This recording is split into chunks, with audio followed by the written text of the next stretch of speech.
직장에 가는 남편이 한창 동안 비탈길을 걸어서 시내버스를 타려고 줄을 서서 가만히 생각해 보니까 직장에 필요한 서류뭉치를 그만 잊어버리고 집에서 나오게 됐다는 것을 알았습니다.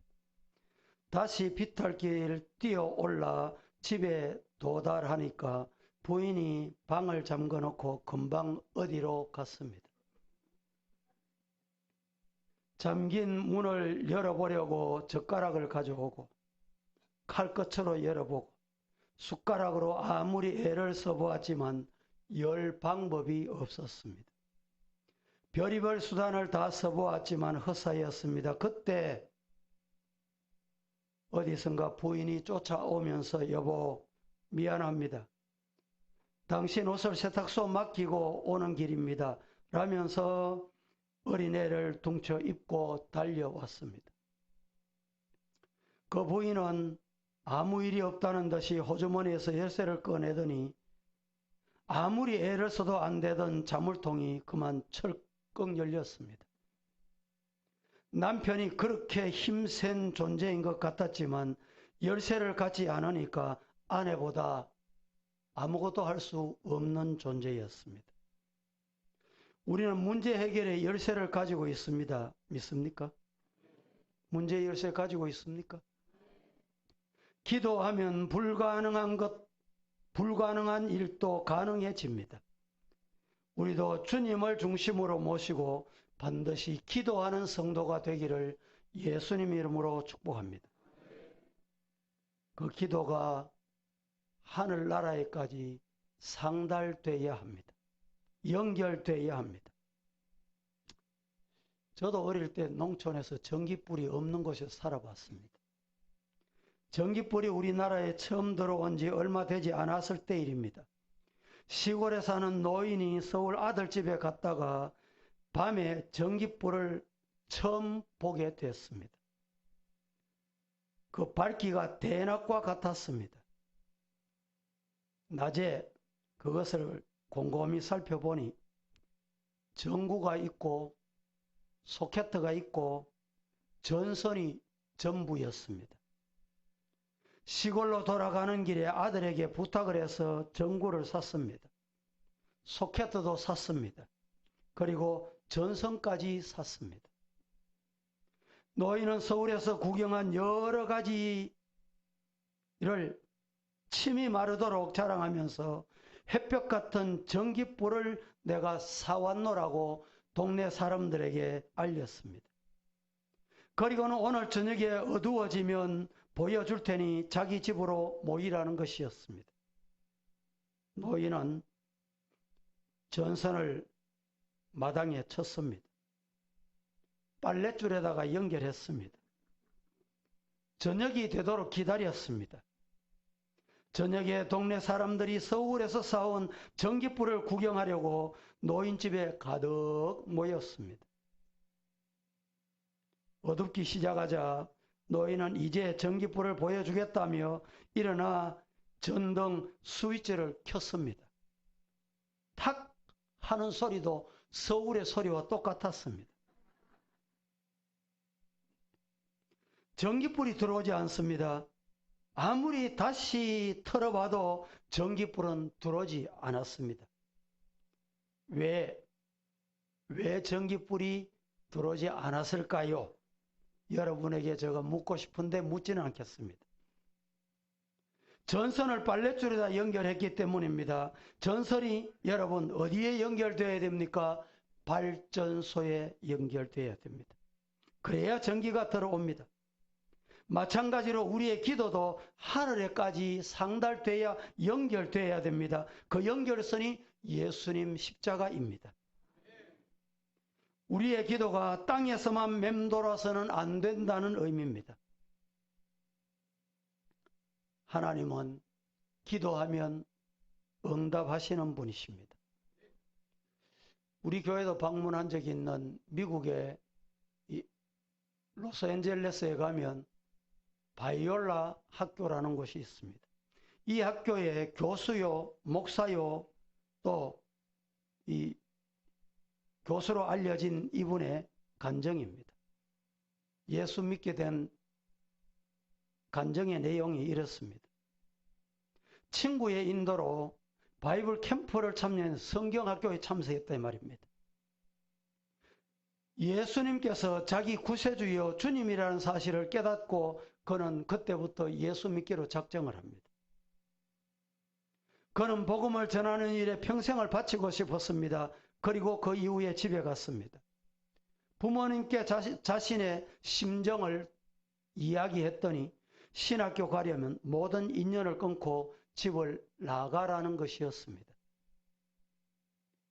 부모를 설득하려고 애를 썼지만 뜻대로 되지 않아서 그는 어린 나이에 부모의 도움 없이 대학 입학하고 신앙생활을 하기로 결심을 합니다. 많은 갈등 속에 6개월이 지났을 때 그의 생활비는 바닥이 나고 친구가 조금씩 도와주던 것마저 끊어져서 더 이상 생계를 유지할 수 없는 안타까운 상황이 찾아왔습니다. 하는 수 없어서 그는 어머니에게 편지를 보냅니다. 편지 내용은 이렇습니다. 어머니, 제가 비록 집을 나왔지만 저를 향한 어머니의 애정은 변함이 없을 것이라 믿습니다. 그리고 저를 도와주실 것 믿습니다. 저는 지금 등록금도 떨어졌고 기숙사비도 못 내고 있습니다. 아직도 저를 사랑하시는 어머니, 저를 좀 도와주시기를 바랍니다. 편지를 보냅니다. 그 이후에 어머니 편지 답장이 왔습니다. 너는 더 이상 내 아들이 아니야. 네가 집을 나갈 때 뭐라고 했냐? 너는 나에게 분명히 큰 소리 쳤잖냐? 네 하나님이 너를 돌볼 것이고, 그런데 네 하나님이 돌보지 않으면 그 하나님을 왜 믿냐? 그러니 너는 그 하나님이 돌본다 하셨으니 그 하나님께 구하라 라는 편지였습니다. 이 편지를 받고 그는 무척 당황했습니다. 막연했기 때문입니다. 그래서 하나님께 다시 기도합니다. 하나님, 저의 부모님도 저를 돌보지 않습니다. 저의 어머님이 네 하나님께 구해라고 하는데 왜 저를 하나님이 돌보시지 않습니까? 수일이 지난 후에 어머니로부터 다시 편지가 또 왔습니다. 그 내용은 앞으로 일주일 후에 엄마가 로스앤젤레스 갈 테니 공항에 마중을 나오거라. 그때까지 하나님이 돌봐주시지 않았다면 하나님이 살아계시지 않음이 분명하니 모든 것을 포기하고 그때 나를 만나 집으로 함께 돌아오는 거야 라는 편지였습니다.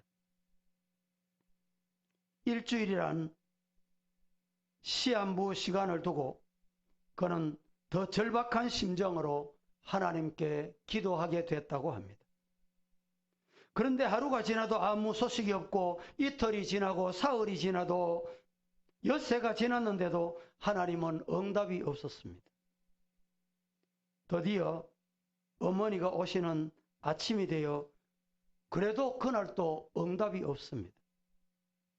하나님이 살아계시지 않는 것으로 결론을 내리고 그도 짐을 쌌습니다.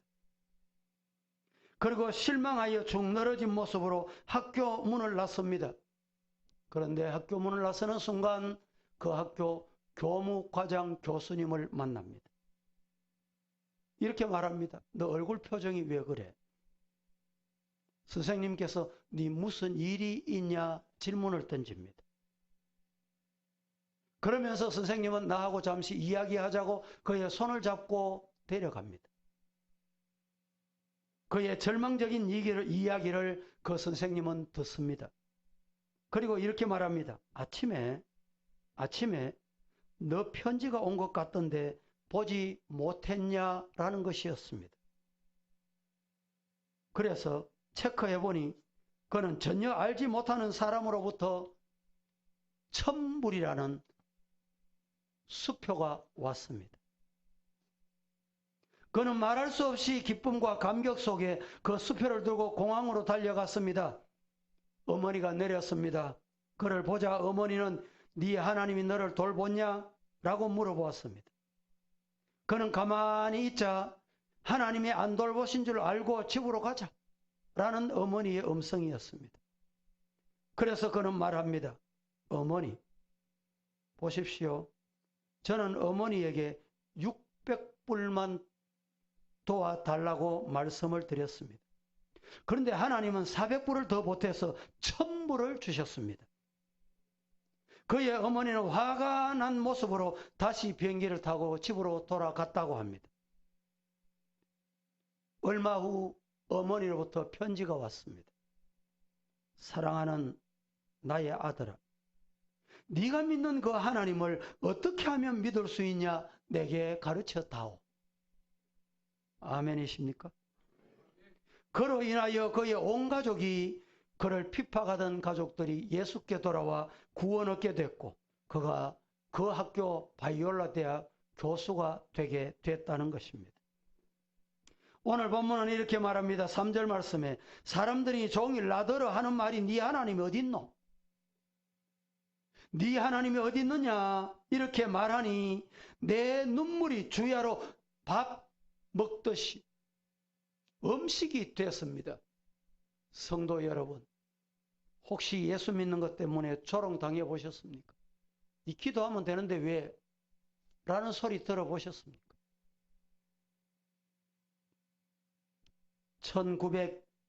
1920년 평양에 백선행이라는 이름을 가진 과수댁이라는 사람이 있었습니다.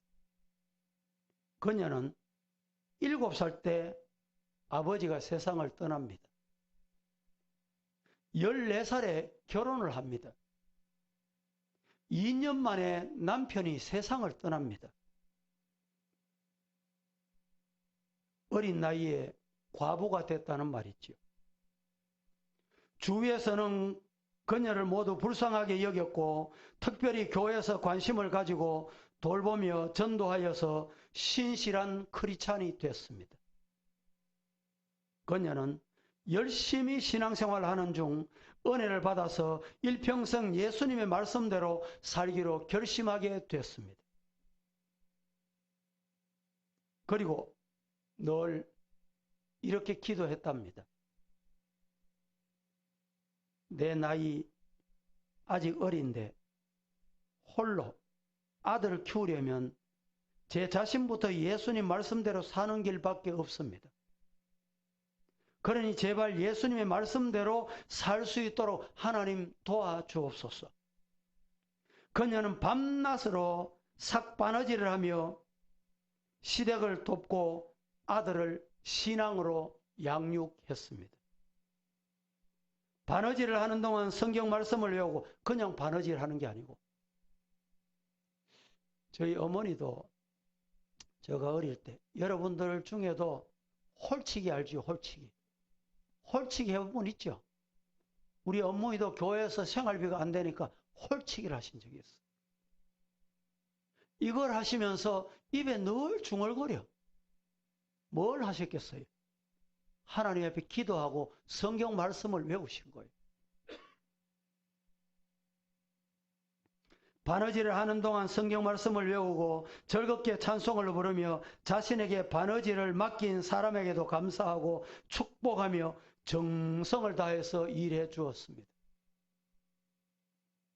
어느덧 세월이 흘렀습니다.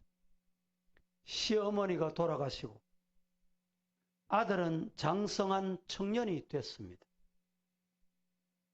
가내 공장을 차릴 수 있을 만큼 돈도 남부럽지 않게 모았습니다. 어느 날 남해 산자락에 묻혀있던 시어머니와 남편의 묘를 이장할 생각으로 땅을 수소문한 끝에 아주 좋은 땅이 있다라는 소개를 받고 좋은 땅이라는 다짐을 받고 200냥을 주고 야산 하나를 사게 됩니다. 그러나 막상 이장하려고 땅을 파보니 온통 돌 투성이었습니다. 이리저리 아무리 파보아도 좀처럼 흙은 보이지 않았다고 합니다. 겨우 묘를 이장하고 그녀는 한숨을 쉬면서 내가 손에 보길 다행이지. 만일 다른 사람이 이런 땅을 샀다면 마음이 상해서 어쩔 뻔했노. 그저 나 하나 마음 상했으니 그것으로 됐구만 라고 자신의 마음을 달랬다고 합니다. 좁은 동네에서는 백과부는 이제 망했다. 돈 200냥을 돌산을 샀으니 이제는 망했다. 소문이 퍼지기 시작했습니다. 그러나 이 백집사는 열심히 일만 했습니다. 좌우로 치우치지 않았습니다. 그러던 어느 날 시멘트 공장을 차리려는 광산업자들이 지질 조사를 하던 중에 백집산의 산이 온통 석회석이라는 것을 발견하게 됐다고 합니다. 그래서 이 백집사를 찾아와서 200냥을 주고 산 이 산, 1000냥을 줄 테니 이 산을 팔아라는 것입니다. 백집사는 깜짝 놀라서 거절했답니다. 자기가 200냥 주고 산 것도 잘못 산 건데 1000냥을 받고 팔다니 그것은 말도 안 되는 소리라는 생각을 하게 됐습니다. 그러나 광산업자는 돈이 적어서 그러는 줄 알고 얼마 만에 다시 찾아와서 1000냥이 아니라 2000냥을 줄 테니 제발 팔아라고 졸라댔습니다. 백집사는 더 놀랐습니다. 절대로 안 된다고 거절했습니다. 그들은 우리가 처음부터 너무 사게 불러서 그런가 보다라고 생각합니다. 아무리 과부 땅이지만 돈을 제대로 쳐줘야 되겠다고 생각했던 것 같습니다. 얼마 뒤 그들은 다시 백집사를 찾아가서 그 산의 돌은 모두 석회석이며 그 석회석으로 시멘트를 만들면 이렇게 저렇게 좋은 일을 할 수 있다.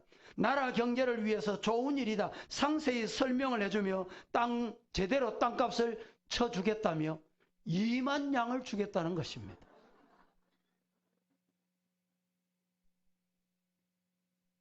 아멘 하는 분이 한 분밖에 없네. 돈을 별로 안 좋아하시는 거예요.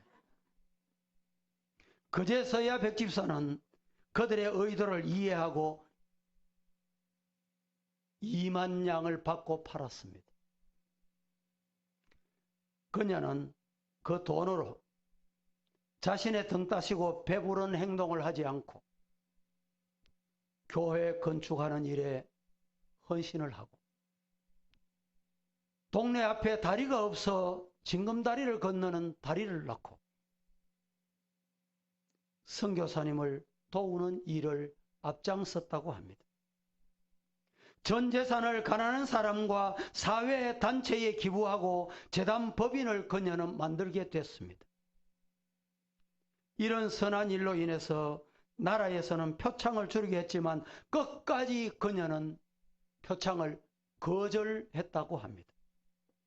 후에 그 여인의 장례는 사회장으로 치러졌고 평양에는 백선행 기념관이 세워지게 됐다는 것입니다.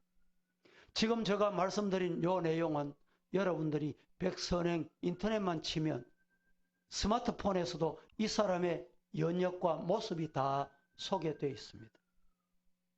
여러분, 하나님은 기도하시는 것을 참 좋아하십니다. 하나님이 사슴이 시냇물을 찾기에 갈급한 같이 내 영혼이 주를 찾기에 갈급하니이다. 그렇습니까? 그러시기를 주님 이름으로 축복합니다. 주님 찾기에 갈급한 저와 여러분 되십시다. 내 영혼이 하나님과 살아계시는 하나님을 갈망하나니 내가 어느 때까지 나가서 하나님의 얼굴을 배울고 하나님 만나 수 있는 저와 여러분 되기를 주님 이름으로 축복합니다. 사람들은 종일 니들아 하는 말이 네 하나님이 어디 있느냐 하오니 내 눈물이 주야로 내 음식이 됐습니다. 콧물 흘리며 하나님 앞에 부르짖고 기도해 보신 것이 옛 추억이 된 성도 없습니까? 오늘 이 시간에 부탁합니다. 하나님이여, 사슴이 시냇물을 찾기에 갈급한 심령, 저와 여러분의 심령이 되기를 예수님 이름으로 축복합니다. 내 영혼이 주를 찾기에 우리는 육신도 중요합니다. 정신도 중요합니다.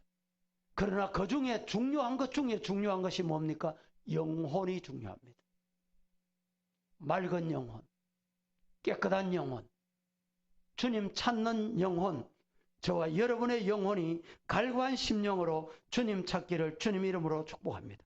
말씀을 맺습니다. 내 영혼이 하나님 곧 어떤 하나님? 살아 계시는 하나님. 살아 계시는 하나님을 갈망하시기를 바랍니다. 그 하나님을 내 작은 마음에 가두는 일이 없도록 기도하겠습니다.